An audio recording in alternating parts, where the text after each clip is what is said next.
Hi, I'm Fabian from Sunbelt Valve Bodies TV. Thanks for stopping by today. Today we're going to be introducing our new tech support sheet. This tech support sheet was designed for you do-it-yourselfers at home.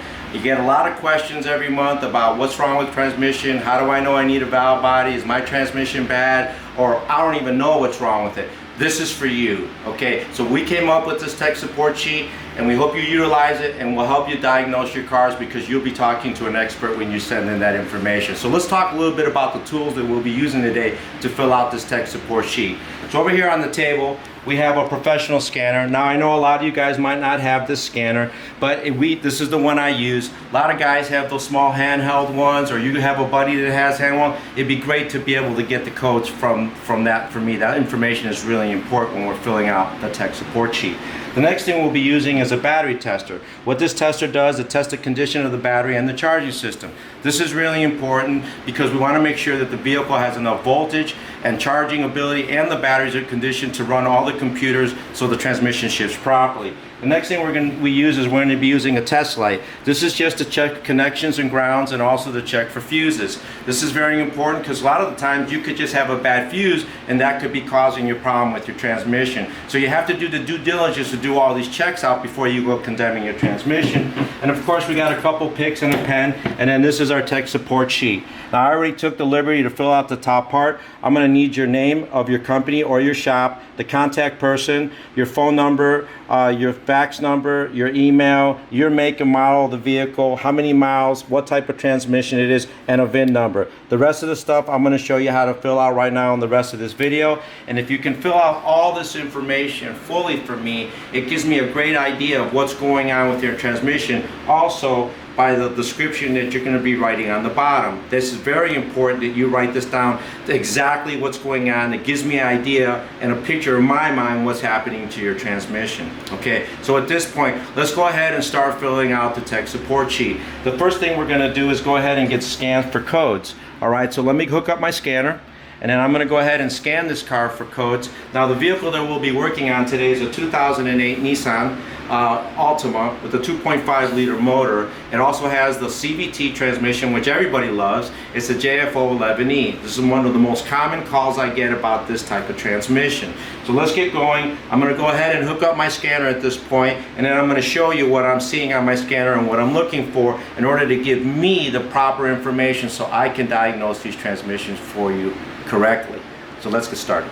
I've got the scanner hooked up now. We have a wireless system. Okay, I also turn the ignition on. You have to remember, when you hook your scanner up, you're hooking it up to the OBD2 connector. Okay, so that's where you get your codes from. So let me go ahead and show you how we're going to set it up. I'm going to go ahead in diagnostic mode, and I'm going to go ahead and do a VIN read, and it's going to be an auto detect. Let's see if it reads the VIN of this vehicle.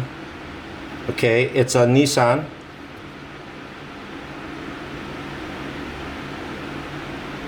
Okay, so I'm going to do a manual selection, and it's going to be a North American, USA version, and this was an Altima Coupe sedan. Let's say, and I said 2008. Let's double make sure. Let's back up one. 2008. That's it right there. And I'm going to go into diagnostics. I'm going to go into control module, and I'm going to be checking the transmission now. Okay, so in this section right here, this is about the transmission itself. I'm able to communicate with the computer, and this is what those little handheld scanners do when you guys buy them. So I'm going to read the codes. Now this car might not have a code. Oh, it does. It has a PL745 code, so you need to write that down on your sheet. So go ahead and put it here, PO745, and it says pressure control solenoid A. Pressure control solenoid A. Okay, so that's what you want to put on that sheet. Now there is no other codes, so what I'm going to do is I'm going to back up. I'm going to go ahead and erase the code. Engine is off. It's going to delete it. It was successful. Now I'm going to go back and see if the code is there. And it's still there, so it's a hard code. So I'm just going to notate that it's a hard code. All right, so that's a good reading. All right, so that's one step that you'll be taking. That'll be some of the information that I will need. Okay. In the next one we're going to be doing is I want to check the level of the oil. Okay, is it clear? Does it smell burnt? Is it black? Metal contamination? Is the level correct? So let's go ahead and do that now. Let's check the oil. Okay, so at this point we're going to go ahead and check the oil. This is one of the steps that I need that when you fill out the tech support sheet. So hang on, let me start the car. You always have to check the oil with the vehicle running.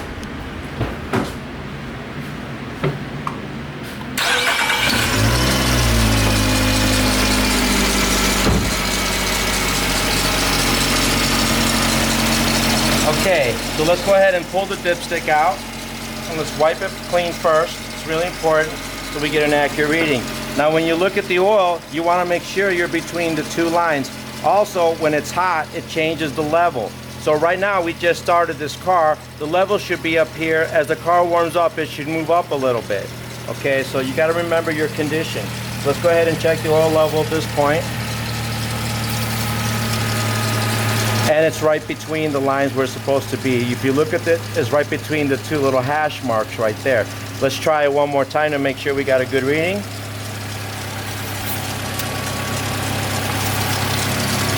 Okay, looking good. Now also, while you're looking at this, I want you to look at the condition of the oil. This transmission has been serviced, which is a good thing. And see, it's really translucent. The oil is really clean. I don't feel any grit through it. So I would say the oil is almost brand new. It's been serviced. And it was at level. So let's go ahead and notate those onto our clipboard. Okay, so the condition of the oil was clear and it was at level. So let's go ahead and just fill it out. So it was at level, okay?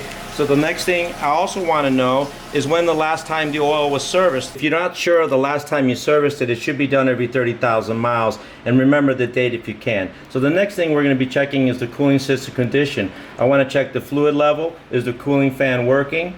And also if there's any leaks. Okay, so let's go ahead and do it. Got my flashlight. So let's check it.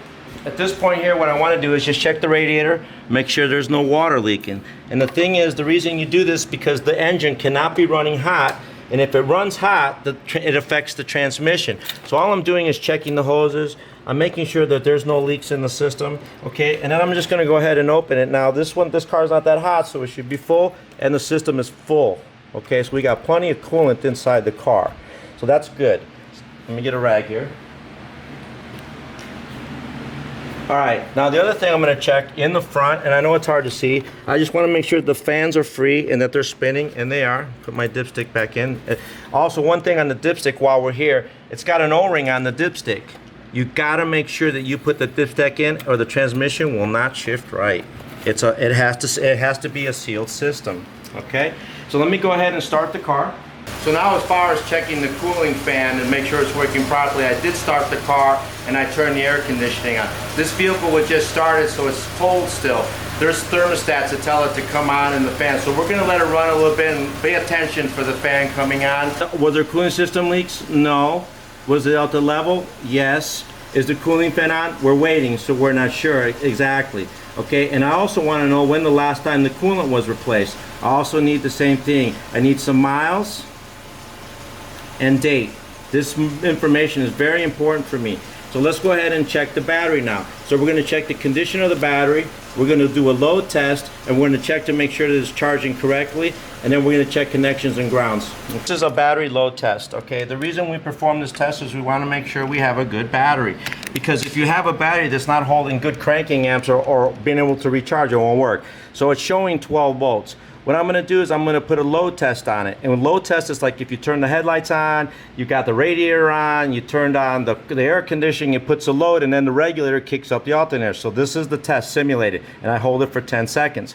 1, 2, 3, 4, 5, 6, 7, 8, 9, 10. Smoked a little bit. There's a resistor in there, but it held above 10 volts. This is a good battery. Okay, so the battery passed the load test. It's a very in good condition battery. So I'm going to let this down right now. And if you want to just keep your camera on the voltage, I'm going to start the car. Let's make sure it's charging.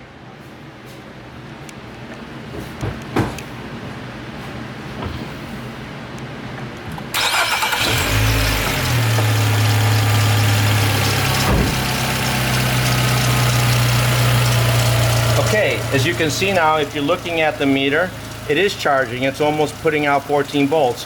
What I'm going to do is I'm going to turn the headlights on, the air conditioning on, and the wiper blades to make sure that the alternator is able to put out once it senses a load.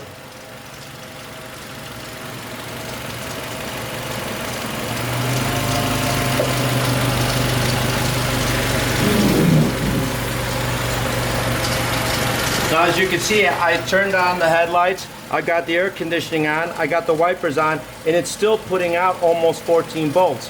This is very good. It should be putting out 13.5 to 14 charging. So the charging system is in very good condition on this vehicle. So we're good with the alternator.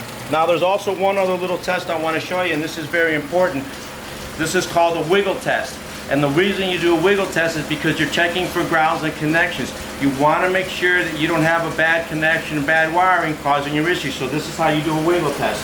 You take your grounds and you wiggle it. You do it with the car running. What you want to see if something is loose. Now I can tell you right now this battery is loose. It needs to be tied down. Okay. Then I'm going to go over here and I'm going to move the intake, hosing, this harness, this harness. What I'm doing is I'm looking for something that's going to cause it not to work or something that's going to fudge it, right? So I'm looking connections here coming off the alternator, checking to make sure that everything's tight, and I'm also checking for grounds. Right here looks good too. And I just want to know on this, and I'm just catching this, but the top mount is completely broken on this. So you're going to get a hard, when you put it in gear, it's going to flex. So just keep that in mind. Part of doing the inspection is making sure you're checking all of it. Okay, so at this point, I did a wiggle test. Nothing really came out at me to say there was something wrong, so I'm good with the charging test. The next thing we're going to do is we're going to check fuses, okay? And we're going to do that with the car running because I don't want the battery to run out. Let's go ahead and record our notes, what we got from the charging test, okay? So let's go to our checklist, and let's go ahead and check it. So, let's go over it. So the condition of the battery, it looked brand new, so I'm going to put new. Did it pass the load test? Yes, it did. It was above 10.5, so we have a good battery. Was it charging 14 volts? Yes, it was. It was charging real good. So now at this point, we're going to check our fuses and connections, and this is the part we're going to do right now. So in this part right now, it's really important that you check your connections, your grounds, because a lot of the times transmissions is affected just by a connection. So you could have a bad transmission shifting because you have a blown fuse. You got to remember, all these cars are computerized. They have so many computers that operate everything today.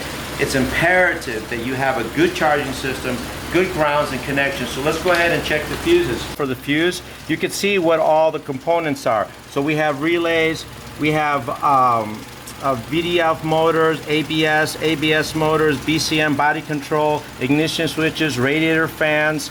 You got the fuel pump, your starter, automatic transmission connection, ABS again, O2 sensor, wiper blades, air conditioning, engine control, throttle motor, wiper. So you can see it's super important that you check your fuses because you could have a bad fuse giving you transmission. So let's go ahead and I'll check the fuses real quick. It's a simple test. You want to do the car running and you want to just poke each side. Now these are little small fuses, they're called minis. And what I'm doing right now is I'm just checking to make sure I don't have any blown fuses that could be possibly giving me a problem. So I'm going to go ahead and just check them all. And especially the ones that have to do with the transmission or engine controls, because those are the ones that are going to be affecting the way your vehicle runs, okay? Or I should say drives and runs. So we're going to go to this side here. I think these are headlights. Right now I'm checking the windows. Go all the way down the line. Check all your fuses. I think it's really important. All these fuses, somewhere or another, connect together on what they call the CAN system. It's very important. I already checked that top row.